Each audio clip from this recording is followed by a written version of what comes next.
It's too hot to drink coffee right now. What was I thinking? I like mine in the car. I was like, oh,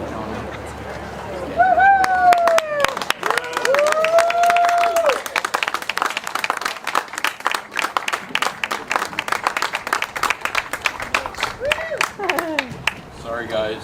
As always, need my glasses. Good morning. Good morning. Welcome to the Republican Party of Sarasota County. We're excited to have everybody join us to meet Congressman Byron Donalds. Woo. The primaries are underway, and we will unify as a party at 7 o'clock on August 18th. We had 5 victories on Friday with Matt Brockway, Jordan Keller winning our Charter Review Board, Tracy Knight, Patricia Marrera, and Bridget Fiorucci for Hospital Board. So now, your county party, with all of your help, is 266 to 21 in victory since 2018. When we're done, please take signs, palm cards with you to give out to your friends and neighbors. So please allow me to introduce House Representative Fiona McFarland to say a few words. Fiona. Thanks, Jack. Good morning, everyone. Happy Monday.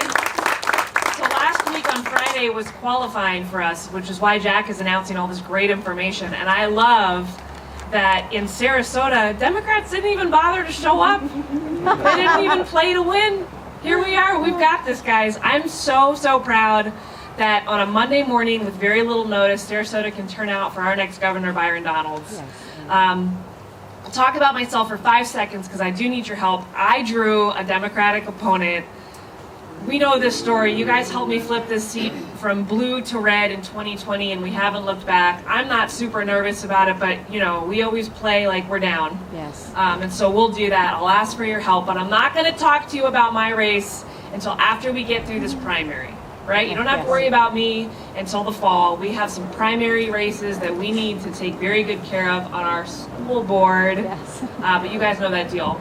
I also, on the primary ballot, we've got a great woman who is a fantastic friend of mine, and we need to send her up to DC so she can carry Sarasota's voice, she can carry that conservative message up in DC and continue on the great legacy that Vern Buchanan has built over years and years. So next, I want to introduce you to my good friend, Sydney Gruters, who's running for Congress. Thank you, Fiona. Thank you all for being here. Good job. Just 2 days ago on Saturday, the Sarasota County Republican Party was opening their new office in South County. Here we are up at this office. So I just want to say thank you to Jack and Alice and Leslie and all that you all do. The stability and consistency that you all provide for Sarasota County resident Republicans is amazing, and you should hold on to that. And all of the volunteers, thank you for everything that you do. It is the honor of a lifetime to be the Trump-endorsed candidate for Congress for Florida's 16th district, and I promise I will not let you down. I hope to receive your vote. It will be the honor of a lifetime again, and it is just an honor to be here, and it is an honor to be with Congressman Donalds, and I know that he will serve us so well, and I am committed to serving to the high standards that he has served us here in Southwest Florida for so long. So thank you so much for being here. Thank you for having me, and thank you for all that you do for the Republican Party. Now, it's my pleasure to introduce the person that we're very excited to have join us here at Sarasota County, the next governor of Florida, Congressman Byron Donalds. Listen, thank you, Jack, Sydney, Fiona, thank you guys, all the elected officials here. You guys do a great job. I remember the first time I came up to Sarasota County. This was back when you had this chairman. I don't really know what happened to him. He got a promotion, I heard. I guess he runs the entire party now. But I remember I came up here, this was back, I want to say, maybe 2014, or maybe sooner than that. Jack, you might remember the year. And it was a big event. It was at your armory, and they were given the Statesman of the Year to then business mogul Donald J. Trump, who's now become twice now President Donald J. Trump. And I remember you guys were awesome then. One of the most organized counties in all the state of Florida. You guys still do that work today. And on behalf of all of my colleagues who are elected in the state, who run statewide, the people here in Sarasota County. Your hard work is totally understood, it is valued, it is necessary, and you're talking to somebody who served in my REC down in Collier County for a decade. So all the door knocking, how your office looks, the phone banking, I get it. I've done that work myself on behalf of other candidates. I just want to say thank you for doing that work again this year. It is so critical. You have no idea how much it truly is impactful. The primaries, look, they're going to come and go. 9 weeks to August 18th. We're on the fast track, we're rolling downhill. That's all gonna resolve itself. I'm doing very well. I don't know if you've seen, but the polling is big. To quote the president, it's big. And we're very excited about that. Very excited about it. But when the primaries are done, and Jack alluded to it, when the primaries are over, we are one party. We gotta send, where's Fiona, where'd you go? We gotta send Fiona back to the Florida House.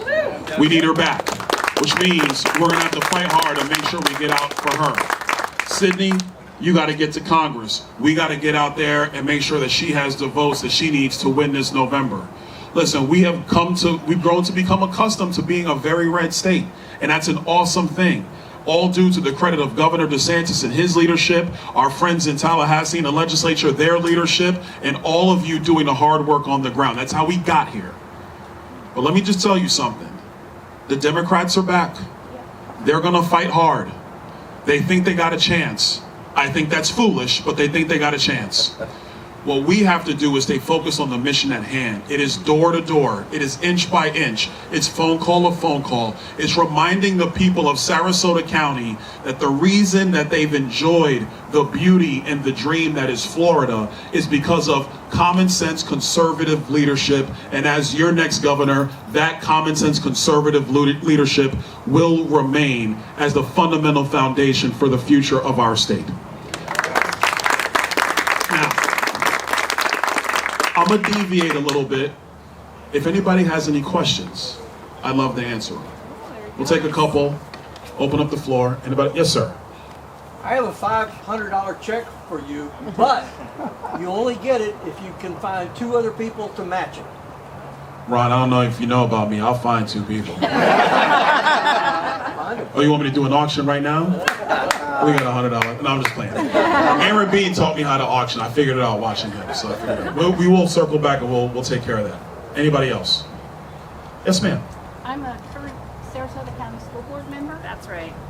Thank you so much. Thank you. Thank you for all your service. And by the way, my wife is a recovering school board member, Yes, so may the Lord bless you and keep you. I know exactly what you're doing. But what is your thoughts on having it be partisan? Because we all know there's nothing nonpartisan about the school board anymore, and that's how the Dems win, because they're not truth tellers. And what is your stance on carrying forward, making sure that no boys and girls bathrooms and all these policies that we have that have helped us tremendously in Sarasota County? No, sorry, Jennifer. You can answer it. I'm so sorry. It's all good. Don't worry about it. It's okay. To the first question, I'm totally fine with it being partisan. Let's tell the voters the truth about where people stand. Tell them the truth. And look, it's very easy to find out what I believe in, the things I stand for. It's all over social media. It's all over websites. Frankly, it's all over YouTube. But when you're running for school board, it's very hard to find that information on candidates. That's why your local party is so critical and so important. I see Michelle over here as well. That's why it's so important when you're on the ground floor, the grassroots, getting that information out. So I'm totally fine with that. That's something I would definitely support. When it comes to the Democrats are now running around calling it these culture wars. They're not culture wars. It's making sure that common sense reigns in Florida. There will not be boys and girls sports. That's crazy. And we don't do crazy. We're not going to allow for that. We're also going to protect the puberty and the gender of our kids because God ordained their gender. Not some social scientist professor who's never lived in the real world trying to trans our kids. That's insane to me. Let a child go through puberty. Let them actually figure out what God has in store for them in their lives. If you're an adult, you want to do that, man, that's your business as an adult. But we're going to protect children in Florida. That will remain. Third thing on education, my wife was a leader in the Stop Common Core movement a long time ago. We have always been advocates for school choice, always been advocates for making sure kids are actually learning and not being indoctrinated. We want our kids to master math, reading, and writing by the time they graduate high school. And we also want to help some of our kids who need to go into the working world. We want to give them a launch pad into that. We want to see credentialing and internships and apprenticeships for juniors and seniors in high school. So if they don't go to University of Florida or the Florida State University, go Noles.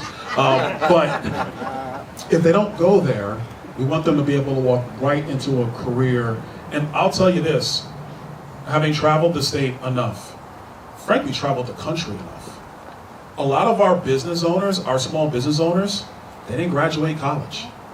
A lot of them started in a field, got passionate about it, picked up a truck, picked up another truck, and all of us picked up 2 or 3 contracts, and before you knew it, they built a small business. They built a family-owned small business that gets passed down generation to generation.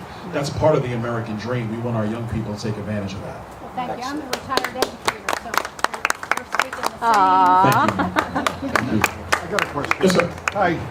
I think it's very important that the Save America Act passes nationally. What are your views on that? And how can we push to get that passed moving forward?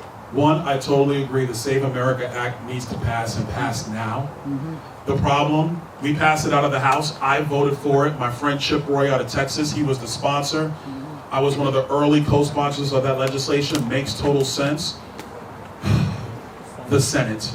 Yeah. The U.S. Senate is where good ideas go to die. The filibuster should be... And the filibuster, in my view, needs to go away because it's the Save America Act, but it's also energy policy, it's Donald Trump's border policy, it's reforms to our immigration system that are long overdue so that immigration works for the American people and doesn't work for other countries. It needs to work for us. There's so many things that we have to get. Healthcare policy, healthcare premiums under the Affordable Care Act, Obamacare, the Unaffordable Care Act, out of control, and it's by design. The Democrats don't want to change any of it. The way we can fix all this stuff and fix it literally next week on my way back to Washington is if we had 10 Senate Republicans who said, you know what, enough of Senate procedure. Let's make sure that we fix America and save America for another generation. Hopefully they can do it. It's something. I wish, Yeah. listen, if I was in the Senate, I would be pushing to end the Right, filibuster. right. I'm pushing to end it now. Oh, I know, yeah. But now you have 10 Republican senators who don't want to do that. Yeah. And it should be a talking filibuster. If Chuck Schumer or Elizabeth Warren, well, I don't want to listen to her talk for 50 hours, but if one of them wants to hold the floor, hold the floor. I agree, yeah. Make your case to the American people, Yeah. but don't sit in your office and refuse to vote for cloture because you just oppose an idea and you withhold your vote. Go to the floor and hold the floor. It's supposed to be, listen, I work up there. It's supposed to be the center of democracy. Well, if you feel that strongly, then debate and debate and debate and don't yield the floor. But don't hold everybody up from the progress. And by the way, Democrat voters registered in our state and every other state of the country, they want the Save America Act too. Because people believe in common sense. One, you should have to show an ID to vote. You need an ID to get on a plane. You need an ID to open a bank account. You need an ID to buy a house. You need an ID, well, not me, I look a little older these days. But when they look young like you need an ID if you're gonna go get some alcohol. You need an ID for everything in our society. But to cast a ballot, that's insane. This is why I'm so grateful that Governor DeSantis and the legislature, they passed the Florida version of the Save America Act. And so in Florida, it is the law. These other states, if the Senate won't move, these other states need to do it. I agree. Yes, sir. Thank you. What's your opinion on the medical marijuana and the expansion of marijuana being recreational marijuana? I do not support expanding past medical marijuana. We do not need recreational marijuana. I don't support it. That's why I opposed Amendment 3 when it was on the ballot in 2024. Listen, to be clear, if somebody is going to go use it for medicinal purposes, fine. But what we don't want is we don't want somebody trying to get out of their car to go into the CNY Healing Center and somebody over there is smoking a doobie. We don't want that in Florida. When I was in DC last week, I landed at the airport. I'm waiting for the car to come up and pick me up to take me to the office. And there's this guy just sitting there, and he literally takes out a joint and is just smoking it at the airport. That is crazy.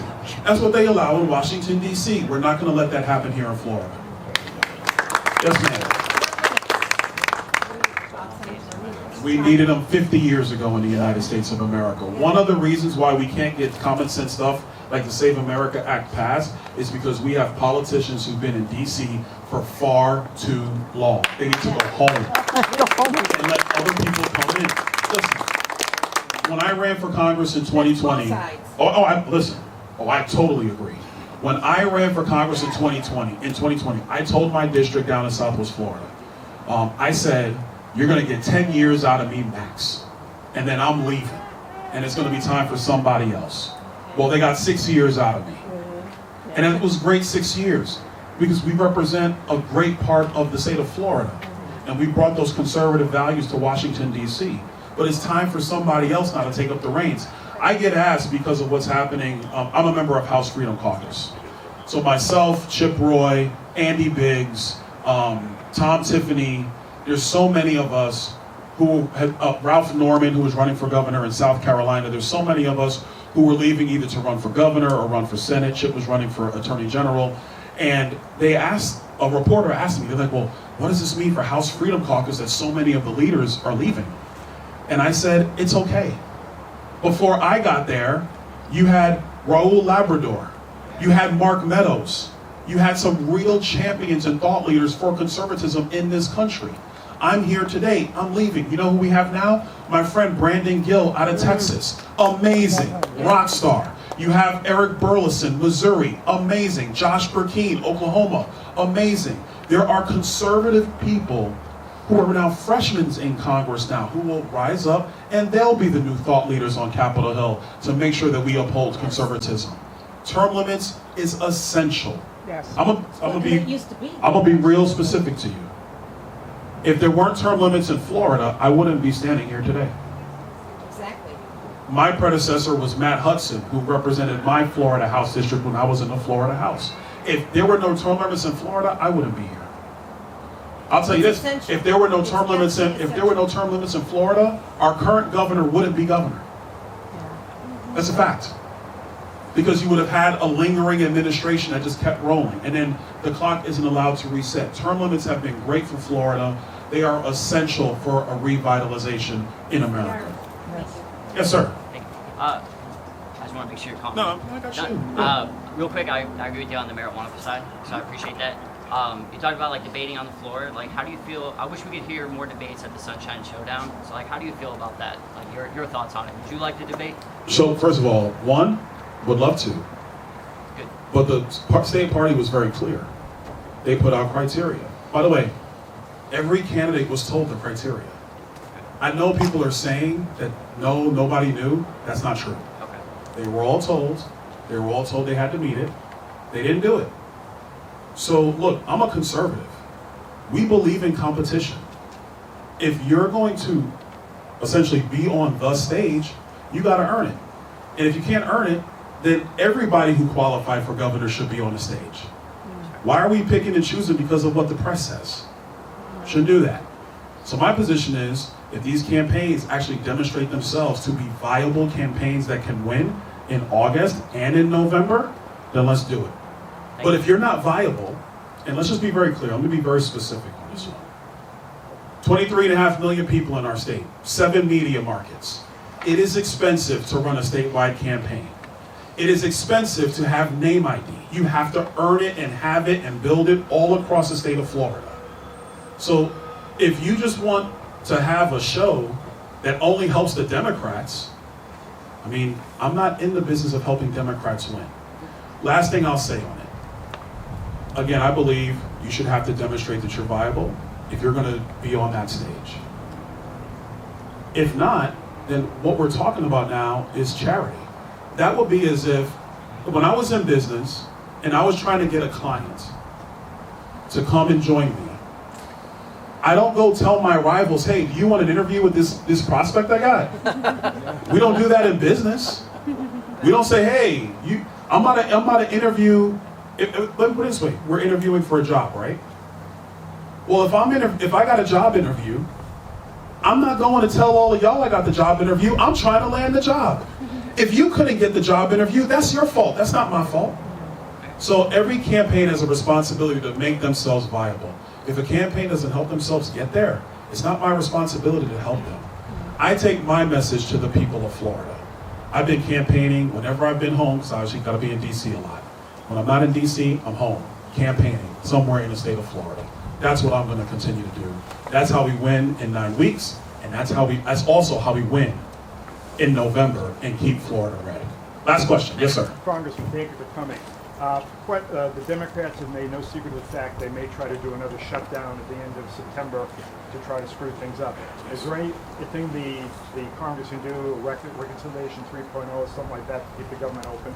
It's going to be very difficult to do all that spending in a reconciliation 3.0. There's some things that we're going to try to do in it, but that's just too big. If the Democrats want to shut down the government and they think that's going to help them win an election, I think they're going to be sadly mistaken. Special elections are very different than an actual midterm or presidential election. My fault. With a special, yes, the most motivated base of people typically win. And let's be honest, Democrats are motivated. They're motivated because, number one, we stopped all their crazy policy, and number two, because they got beaten very, very badly last year in 2024. So they're motivated. Okay, fine. But if you think shutting down the government is going to help you win elections, I shut down the government for what? Because you don't like Donald Trump? That doesn't make any sense.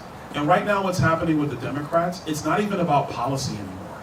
It's personal with them. It's personal, it's personalities, and that does not help the American people. And let me be also clear. I was one of those who said we should shut down the government when Joe Biden was president over the border. Why? Because the federal government was failing in their primary duty of securing this nation and its people. And they were failing at that mission.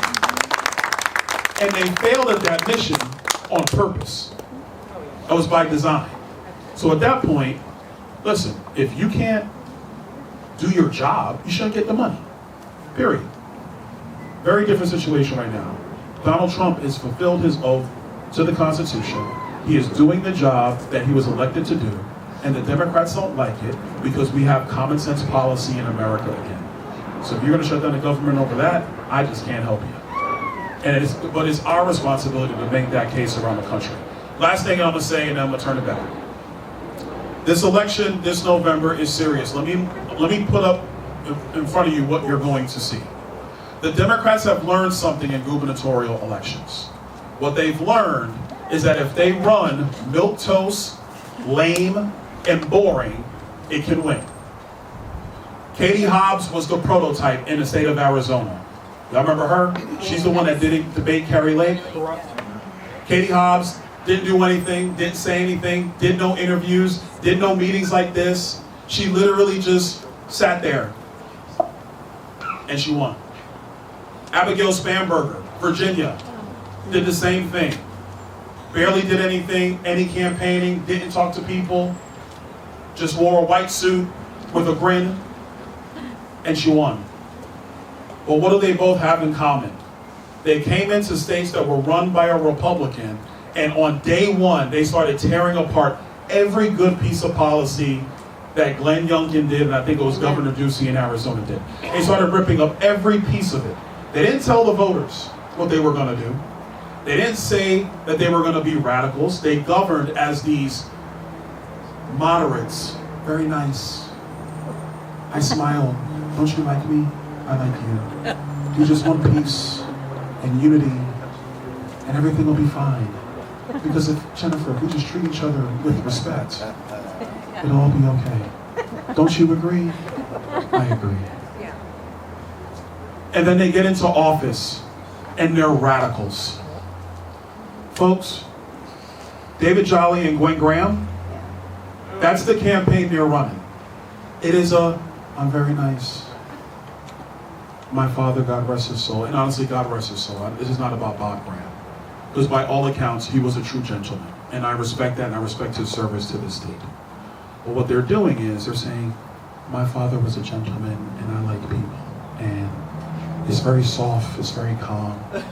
and we like each other. And he's a good guy, and I'm a good person. And we just want to live together in Florida. That's all we want. That's the campaign you're going to see.